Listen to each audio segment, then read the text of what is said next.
I'm getting situated here. This month we're reading The Making of America because, like I said, I think it's important that we know how this country was made so that we can understand how it fell apart and how people are trying to remake it. Because that is what is happening today.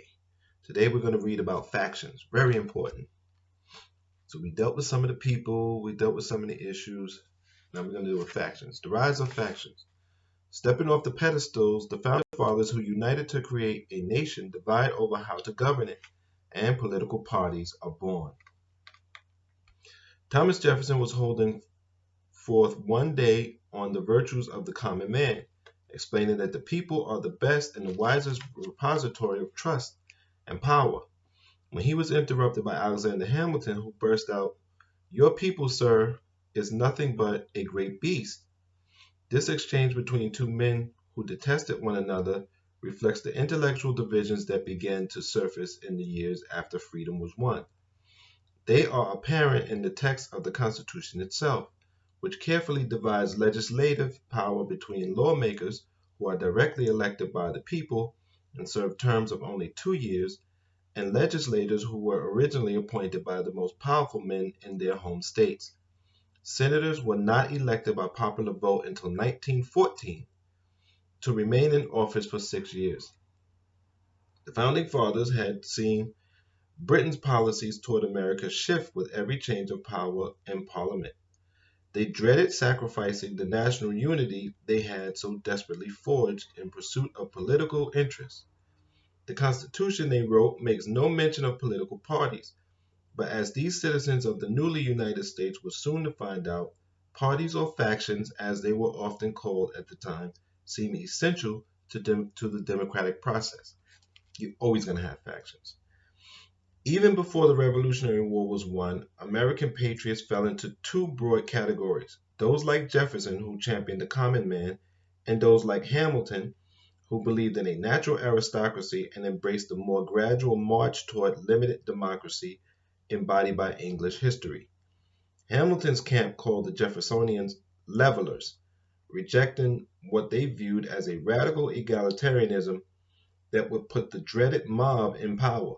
Jefferson's camp rejoiced in 1789 when France's oppressed multitudes overthrew their king. But when the revolution devolved into an orgy of bloodshed and justice by the guillotine, the Federalists could point to an object lesson in the madness of crowds. After the war, these long-simmering ideological differences approached the boiling point. As Articles of Confederation proved unworkable and the need for restructuring the government became apparent, statesmen cleaved into opposing camps, one wishing to strengthen the central government, the other believing that this centralization of power presented a greater danger than the difficulties of governing under the flawed Articles. The first group called themselves Federalists, while the opposition, initially known as Anti-Federalists, eventually became known as the Democratic Republicans. They're basically, today, you would have the Sanders people for the people. Everybody else, from Biden all the way over to Trump, are for an aristocracy. Biden's for an aristocracy of technocrats. Trump is for an aristocracy of oligarchs. Here, the lines become blurred. The Constitution's final draft contained many compromises, and the advocates of a more powerful federal government failed to achieve many of their goals, including a president who was appointed by the Senate to serve for life.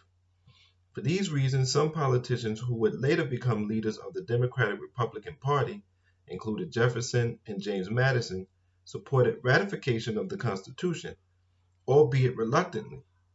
Others who would later emerge as leading Federalists like Hamilton, John Jay, and John Adams also favored ratification but expressed reservations for exactly the reason that men like Jefferson were willing to endorse the Constitution. The one man who was consistently able to bridge the divide between the emerging parties was George Washington, striking a delicate balance and almost always willing to compromise.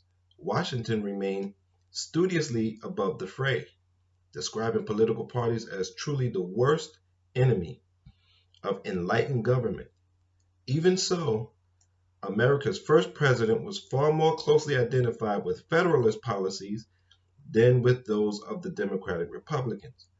And when Washington sided with Hamilton over Jefferson's objections to create the first bank of the United States in hopes of stabilizing the federal government's finances, the president came under partisan attack. When he ran for re-election in 1796, Washington did so as a Federalist. His successor, Adams, embraced policies especially repugnant to Jefferson and Democratic Republicans.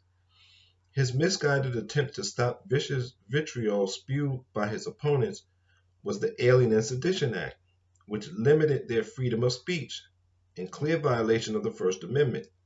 In contrast, the Democratic Republicans were fervent champions of freedom of expression.